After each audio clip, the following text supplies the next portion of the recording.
Hey everybody, welcome to today's video on the Yol Poker YouTube channel.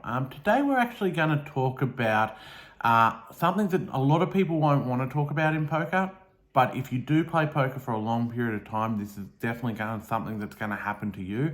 We're going to talk about the poker blues and the poker downturn that we all experience at any time of our career. So when I say the poker blues, I mean, if you've played poker for a long time, you know, there are days that you just can't win a hand. There are days that you just possibly, you go all in with aces, someone calls with kings and hits a king. And you just it seems to go for months on end, or days on end, or weeks on end. It's just one of these things that's going to happen in poker. Now, there are some strategies that you can actually employ to actually get over the hump. But you do have to ride a lot of this stuff out. So don't get disheartened about it. But some of the strategies that I've employed is I've taken a day off from poker. So I've been at a poker tournament, week-long series. I've been having a really bad run, couldn't win a hand. So I've taken a day off to rest and relax my mind so that I knew that I was at least playing my best poker, so that if it continued, I knew it wasn't anything that I was doing. It was just the way that the cards were falling. Another thing that you can do is you can actually go down in stakes.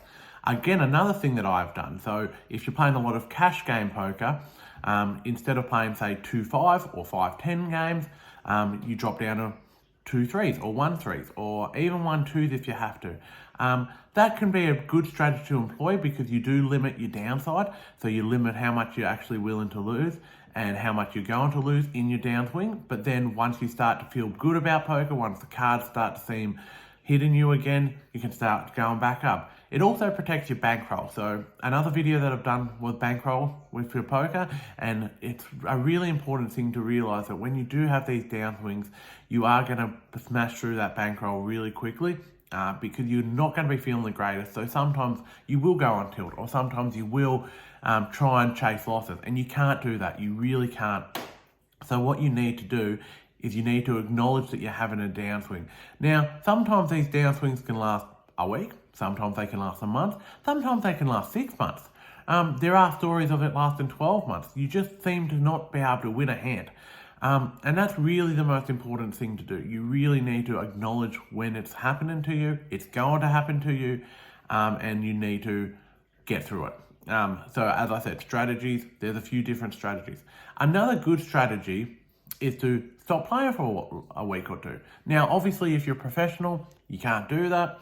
You've got to, obviously use this to make a living. But if you are an amateur player, sometimes just having a week off or 2 weeks off from poker can really help reset your mindset and reset how your downturn's going. And sometimes it can kick your downturn out. Sometimes you still continue that downturn, but at least you're going to be refreshed about it as well. There is a story that I have about a downturn.